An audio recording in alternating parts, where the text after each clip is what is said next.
እግዚአብሔር አምላካችን ሆይ በጌታ በኢየሱስ ስም ክብር ላንተ ይሁን።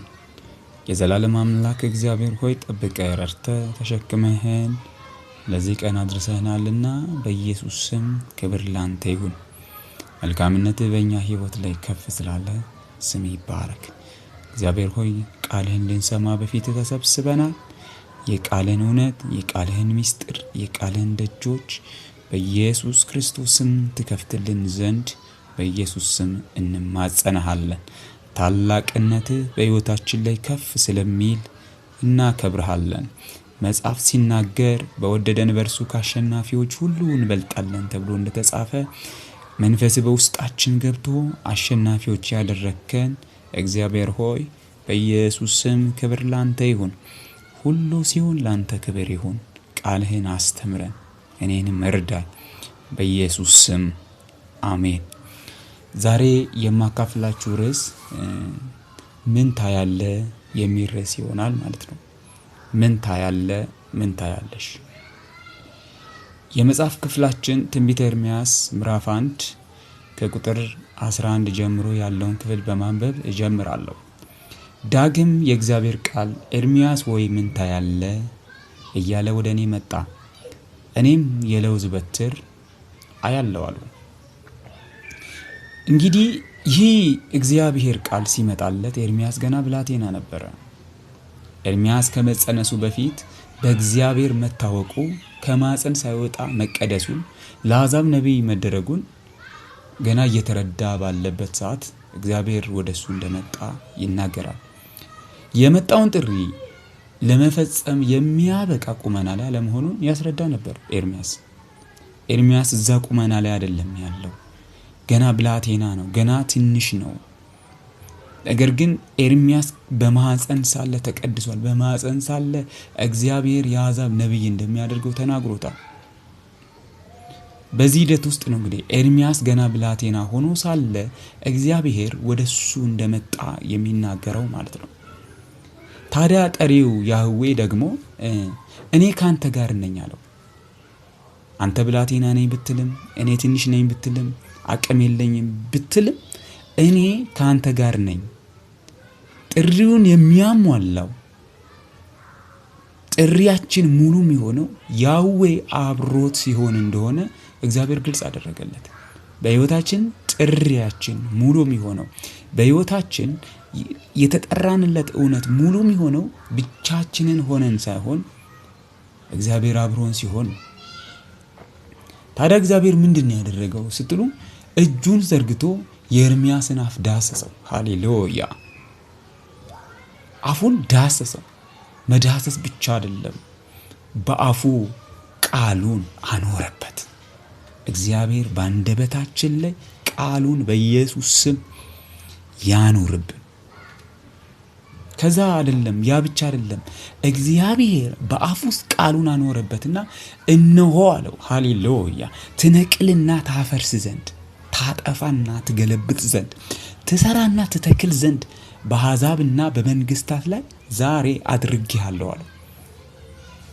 ምዕራፍ 1 ቁጥር 10 ላይ የምታገኙትን ቃል ነው እናገረው።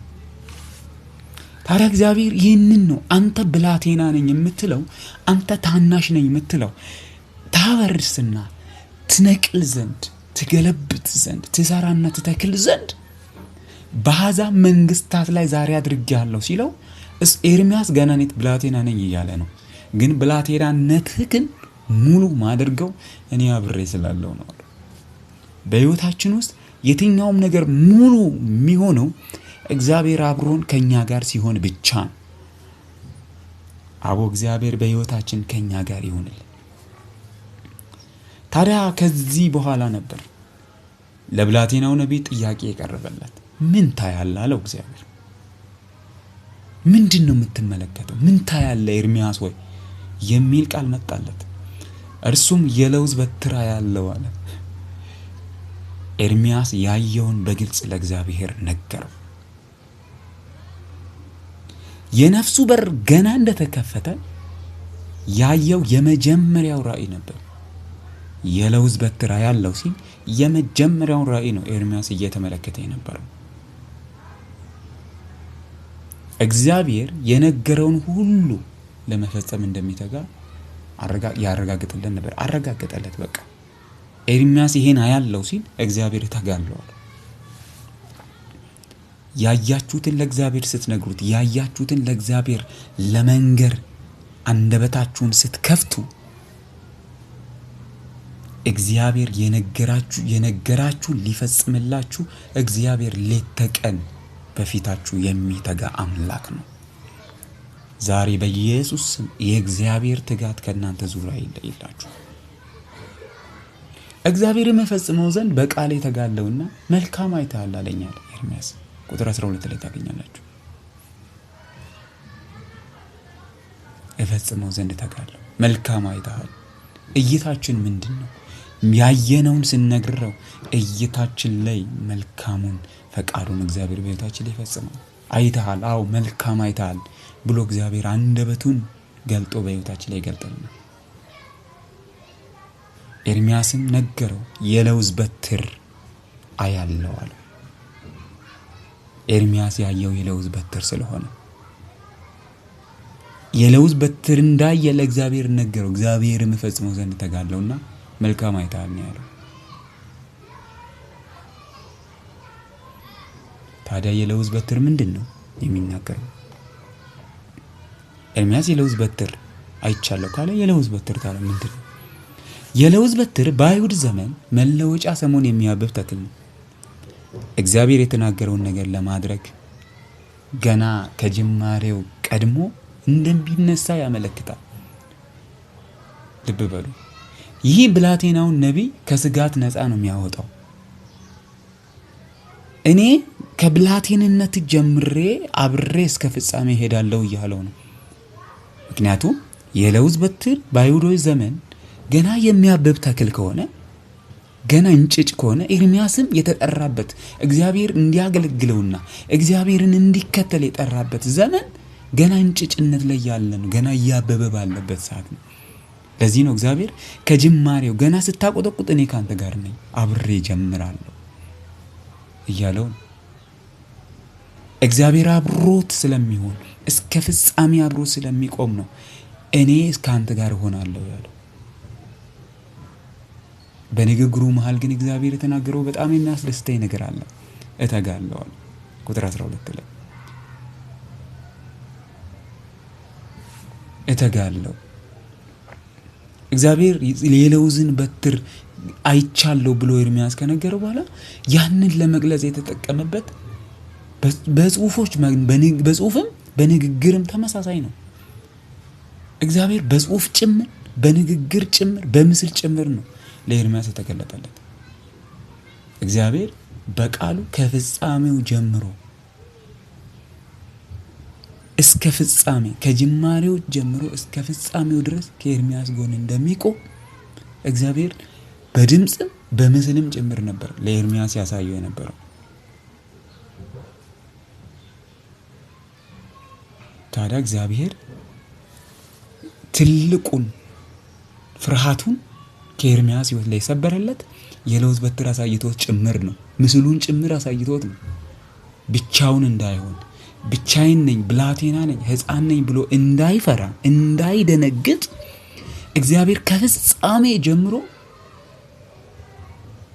ከመጀመሪያው እስከ ፍጻሜ አብሮት እንደሚቆም በግላጭ ጅምር እግዚአብሔር ያሳየው።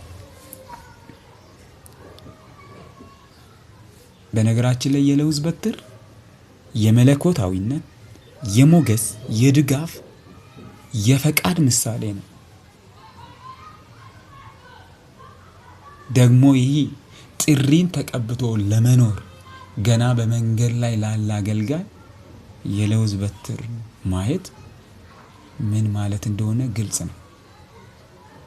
ምን አይነት ግልጽ እንደሆነ የምትረዱበት ነው ማለት ነው። እግዚአብሔር ኤርሚያስ ወይ አንተ ብላቴና ነኝ ትላለህ፣ እኔ ግን መለኮታዊ ማንነቴ ካንተ ጋር ነው፣ በሞገስህ ካንተ ጋር ነኝ፣ ድጋፍ በማድረግ ካንተ ጋር ነኝ፣ ፈቃዴን በመግለጥ ካንተ ጋር ነኝ፣ ስለዚህ አትፍራ እኔ ካንተ ጋር ነኝ እያለው ነው የለውዝ በትር ሲያሳየው። ሌላው የለውዝ በትር አበባው በጣም ውብ ነው። ካያችሁ መደቡ ነጭ፣ ዙሪያው በፒንክ ያጌጠ ነው። ይህ የእግዚአብሔርን መለኮታዊ ወይም የኢየሱስን መስዋዕታዊ ሞት ግላጭ ነው። ለዚያ ደግሞ መኃልየ ዘሰሎሞን ምዕራፍ 5 ቁጥር 10 ላይ ውዴ ነጭና ቀይ ነው፣ ከእልፍ የተመረጠ ነው ይላል ያ ክፍል። የኢየሱስን የመስዋዕት ሕይወት የሚገልጥ የኢየሱስን የመስዋዕትነት መገለጫ ኢየሱስ ወደኛ መጥቶ የሚከፍልልን መስዋዕትነትን እየገለጠ ነው የለውዙ በትር። ነጭ አጥንቱ እስኪታይ መሰቃየቱ፣ ፒንክ ደግሞ የፍቅር ምሳሌ በመሆኑ የኢየሱስ መከራና ሞት ምክንያቱ ለኛ ያለውን የፍቅር ጥግ መሆኑ የተረጋገጠበት ነው። ለዚህ ነው ኤርምያስ የነቢይነትን ጥሪ ሲቀበል እግዚአብሔር የገለጠለት በክርስቶስ ሊያደርግ ያለውን ነው። እግዚአብሔር ነብይ ነው ብሎ ሲጠራው በክርስቶስ ኢየሱስ ላይ ሊያደርግ ያለውን ነገር ነው ኤርምያስ ያየው የተናገረው። እግዚአብሔርም ለዛ ነው ነገሩ እስኪፈጸም እንደሚተጋ ቃል የገባለት። ለዚያ ነበር እግዚአብሔር እንዲህ የተጋበት የመስቀሉ ስራ ተፈጽሟል በሕይወታችን ላይ። በዚህ ስራ እኛ ወደ ሙላቱ ገብተናል። በዚህ ስራ እኛ ወደ መንግስተ ሰማያት እንድንገባ ተፈቅዶልናል። ክርስቶስ በመስቀል ስራ ዋጋ ከፍሎ በሰራው ዋጋ የጽድቅን ሕይወት አግኝተናል። ዳግም ተወልደናል። ወደ ጸጋው ሙላት ቀርበናል። አሁንም አንድ ነገር ልትረዱኝ የምፈልገው ነገር እግዚአብሔር ሰው መልካም አይቷል የሚለው በክርስቶስ የተሰራውን ካስተዋለ ብቻ ነው። ያ ካልሆነ ኢየሱስን የሳተ በትክክል ሊያይ አይችልም። ኢየሱስን የሳተ ኢየሱስ በመስቀል ላይ የከፈለልንን ያንን የእውነተኝነት ዋጋ ያልተመለከተ ያላስተዋለ ሰው እሱን በትክክል አይተሃል ብሎ ለመናገር አያስደፍርም። ምክንያቱም ያልተረዳውን እንዴት ሊያወራ ያላየውንስ እንዴት ሊናገር ይችላል? ሊናገር አይችልም። አላየውም፣ አልተረዳውም፣ አላወቀውም። እግዚአብሔር በልጁ በክርስቶስ ኢየሱስ በኩል ለኛ ሲሰራልን ይህ ትልቁ ዋጋ እግዚአብሔር በልጁ በክርስቶስ ኢየሱስ በኩል እኛን ለማዳን የተጠቀመበትን እውነተኛነቱን የገለጠበትን ስንረዳ ብቻ ነው። ዛሬም እላችኋለሁ መልካም አይታችኋል ልትባሉ የምትችሉት የኢየሱስን የመስቀል ሥራ ስትረዱት ብቻ ነው። በጌታ በኢየሱስ ስም እግዚአብሔር ይህንን መገለጥ በሕይወታችሁ ላይ ይጨምርላችሁ። ይህንን እይታ በዓይኖቻችሁ ላይ ይትከልላችሁ። ሌላው የለውዝ በትር የሚሰራው ዘይት ነው። ከለውዝ በትር ወይም ከለውዝ ፍሬ የሚሰራው ዘይትን ነው። ዘይትን ደግሞ አይሁዶች ለባህላዊ ሕክምና ይጠቀሙት ነበር። በክርስቶስ ሥራ ምክንያት የመጣው የመንፈስ ቅዱስ ምሳሌን ነው ለውዝ የሚያሳየው። ከለውዝ ዘይት እናገኛለን። ዘይት ደግሞ ለመድኃኒትነት ለባህላዊ ሕክምና የሚጠቀሙት ነበር። ታዲያ በክርስቶስ ኢየሱስ ሥራ ምክንያት የመጣልን የመንፈስ ቅዱስ ስጦታ ያ ምሳሌያችን ነው። በጣም የሚገርመኝን አንድ ቃል ልንገራችሁ። ያዕቆብ ከላባ ቤት ለመውጣት ሲወስን የሚገባውን ለመውሰድ ከላባ ጋር ተስማማ። በጎቹና ፍየሎቹም ሽመሌና ዥንጉርጉር እንዲወልዱ ፈለገ። ይህን ለማድረግ ከተጠቀመባቸው አንዱ የለውዝ በትር ነው። ያዕቆብ ከላባ መለየትን ፈለገ፣ ግን ልዩነት መፈጠር አለበት። በማና በላባ በጎችና ፍየሎች መካከልና በያዕቆብ በጎችና ፍየሎች መካከል ልዩነት መፈጠር ነበረበት። ስለዚህ እግዚአብሔር ልዩነት እንዲፈጥር ያዕቆብ ያየው ሽመሌንና ዥንጉርጉሬን ነው። እግዚአብሔር በጎቹን የያዕቆብ በጎች በሽመሌና ዥንጉርጉሬ እግዚአብሔር እንዲለየለት ለመነ፣ ፈለገ። ይህንን ለማድረግ የተጠቀመበት ደግሞ አንዱ የለውዝ በትር ነው። ዘፍጥረት ምዕራፍ 30 ከ37 እስከ 39 ያለውን ክፍል ላንብብላችሁ። ያዕቆብም ልብን ለውዝ ኤርሞን ከሚባሉት እንጨቶች እርጥብ በትርን ወስዶ በትሮቹም ውስጥ ያለው ነጭ እንዲታይ ነጭ ሽመሌ አድርጎ ላጣቸው። የላጣቸውንም በትሮች በጎቹ ውሃ ሊጠጡ በመጡ ጊዜ በውሃ ማጠጫው ገንዳ ውስጥ በበጎቹ ፊት አኖራቸው። በጎቹም ውሃ ሊጠጡ በመጡ ጊዜ ይጎመጁ ነበር። ምኑ? የላጠውን ልጣጭና የላጠውን ልጣጭ የለውዝ የበትሩ ልጣጭ ፊት ለፊት ያስቀምጥላቸው። ያንን ሲያዩ ለመብላት ይጎመጁ ነበር። ከዚህ የተነሳ በጎቹም በትሮቹን አይተው ከመጎምጀታቸው የተነሳ ጸነሱ ነው የሚለው። መጸነስ ብቻ አይደለም፣ በጎቹም ሽመሌ መሳይና ዥንጉርጉር ነቁጣም ያለበትን ወለዱ ይላል። እንግዲህ ያዕቆብ ያየው ይህንን ልዩነት የሚፈጥር እይታ ነው ያየው። ያዕቆብ ያየው እግዚአብሔር በላባና በያዕቆብ ሕይወት ላይ ልዩነትን የሚፈጥር እይታ ነው ያየው። እግዚአብሔርም ያየውን ሊፈጽም ዘንድ ተጋለት። አስተውሉ። አሁንም ይህ የለውዝ በትር የክርስቶስ ምሳሌ መሆኑን እንዳትረሱ። እንስሳቱ የለውዙን በትር አይተው ያዕቆብ የሚፈልገውን መልክ እንደጸነሱ እኛም ክርስቶስ ኢየሱስን አይተን እግዚአብሔር የሚፈልገውን በሚፈልገው መልክ ዳግም ተወልደናል። ስንቶቻችን ይሄን የምናስታውሰው? እንስሳቱ የለውዙን በትር አይተው ያዕቆብ የፈለገውን መልክ ከጸነሱለት፣ እንስሳቶች ያዕቆብ ያደረገውን የለውዝ በትር ውሃ አጠገብ አስቀምጦ ከመጎምጀታቸው የተነሳ የያዕቆብን ፍላጎት ካማሉለት፣ እኛ ክርስቶስ ኢየሱስን አይተን እግዚአብሔር በሚፈልገው መልክ ዳግም ተወልደናል። ያንን ህይወት ነው መኖር ያለብን። በእግዚአብሔር መልክ እግዚአብሔር የሚፈልገውን ህይወት ኖረን በክርስቶስ ኢየሱስ መወለዳችን እንደተወለደ ሰው መኖር ይገባል። ይህን የማናደርግ ከሆነስ እይታችን ዳግም መስተካከል አለበት ማለት ነው። ታዲያ ያዕቆብ እይታ ስፋት ተመልከቱ። ያዕቆብ ያየበትን የእይታውን ስፋት ተመልከቱ። ያሰበውን እንዲጸንሱ አድርጓል። እይታ ያሰበውን እንዲጸንሱ አድርጎለታል። ያ ብቻ አይደለም፣ እግዚአብሔር አግዞታል። ያየውን ሊፈጽምለት እግዚአብሔር አግዞታል። ልብ በሉ፣ መልካም ካየ እግዚአብሔር ነገሩ አካል እንዲይዝ ያደርግልሃል። መልካም ካየሽ እግዚአብሔር ነገሩ አካል እንዲይዝ ይረዳሃል። መልካም ካየሽ እግዚአብሔር ያየሽውን ሊፈጽምልሽ ይተጋል። ታዲያ ምን ታያለ? ምንድነው የምታየው? ምንድነው የተመለከትሽው? ምንድነው ያየነው? ያላየነው አይጸነስም፣ ያላየነው አይወለድም። ስለዚህ በየቀኑ ራሳችንን መፈተሽ ያለብን ምን እያየን እንደሆነ፣ የማየት መጠናችንስ ምንድነው? የማየት መጠናችንን መመልከት አለብን። ምክንያቱም የምንመዘነው ባየነው ልክ ነው። የምንመዘነው በእይታችን ልክ ነው። የምንመዘነው አርቀን በተመለከትነው ልክ ነው።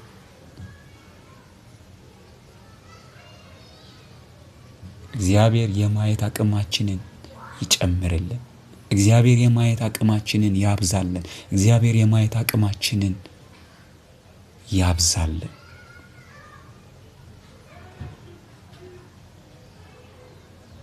እግዚአብሔር የማየት አቅማችንን እንድንፈትሽ ይርዳል።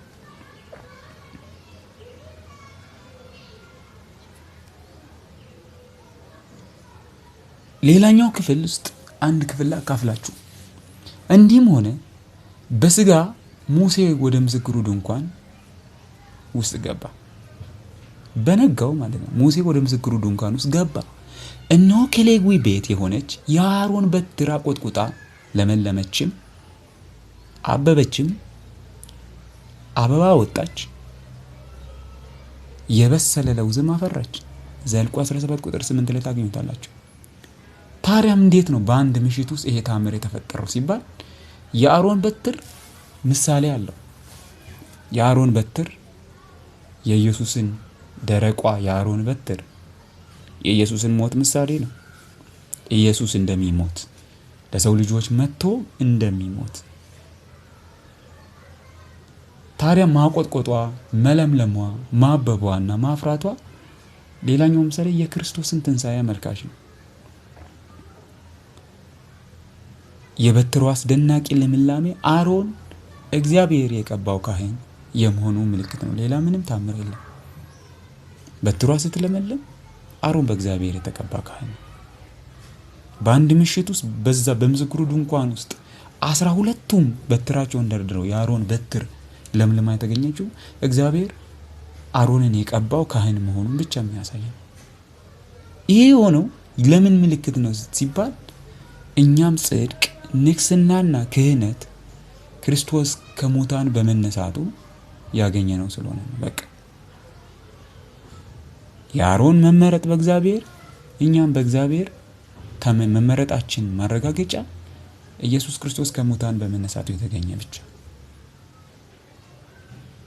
ስለዚህ አስተውሉ ወዳጆቼ፣ አንድ እውነት ልነግራችሁ ፈልጋለሁ።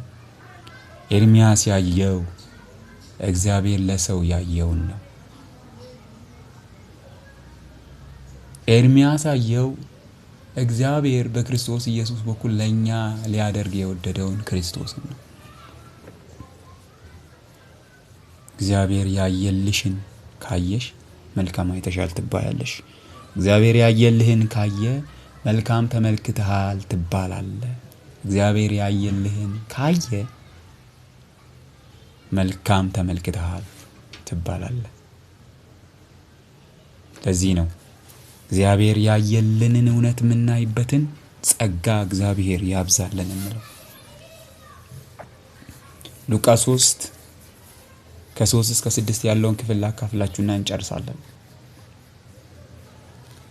ሥጋ የለበሰ ሁሉ የእግዚአብሔርን ማዳን ይይ ተብሎ እንደተጻፈ ይላል። ሥጋ የለበሰ ሁሉ የእግዚአብሔርን ማዳን ያይ ዘንድ ተፈቅዶለታል። ይይ ነው የሚለው። ይይ የሚባለው ነገሩ ተፈጽሞ ያለቀን ጉዳይ። ይህ የሚባለው የሆነን ነገር ጉዳይ ነው። እግዚአብሔር እኛን እንዲያየን፣ እግዚአብሔር እኛን እንዲመለከተን ብቻ አይደለም፣ እኛ እግዚአብሔርን እንድናየው ጭምር ተፈቅዶልናል ወገኖቼ።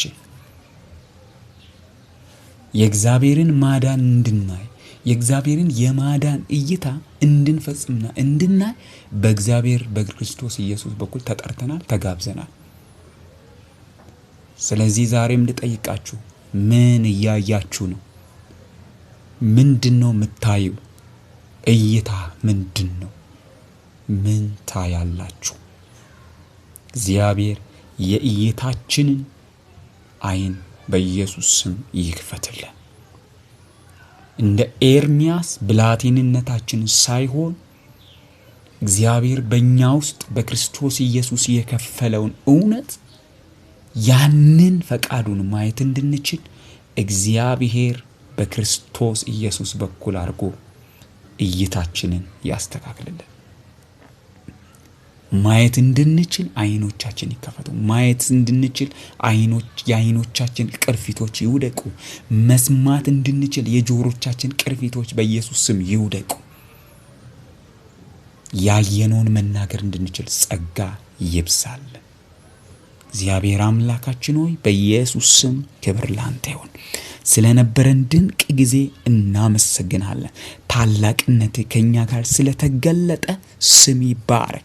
እግዚአብሔር ሆይ ኤርምያስ የለውዝን በትር አያለው ብሎ እንደተናገረ እግዚአብሔር ሆይ እኛም ያየነውን ተናግረን እግዚአብሔር ሆይ ባየነው ነገር ላይ እግዚአብሔር ነገሮቻችን እንዲፈጽምልን የሚተጋበትን ጸጋ በእኛ ላይ እንድትፈጽምልን በኢየሱስ ስም ለምንሃለሁ። ታላቅነት በሕይወታችን ላይ ይግነን። እግዚአብሔር ሆይ ሁሉን ማድረግ ትችላለህ። ያንን መፈጸም ትችላለህ። ጸጋን መፈጸም ትችላለህ። ማዳን ትችላለህ። ማስመለጥ ትችላለህ። አይኖቻችንን መክፈት ትችላለህ። ከጅማሬ እስከ ፍጻሜ አብረህን እያተጋህን እየተጋ እግዚአብሔር አብረህን መዝለቅ ትችላለህ። ይሄ በእኛ ሕይወት ላይ ይቀጥል።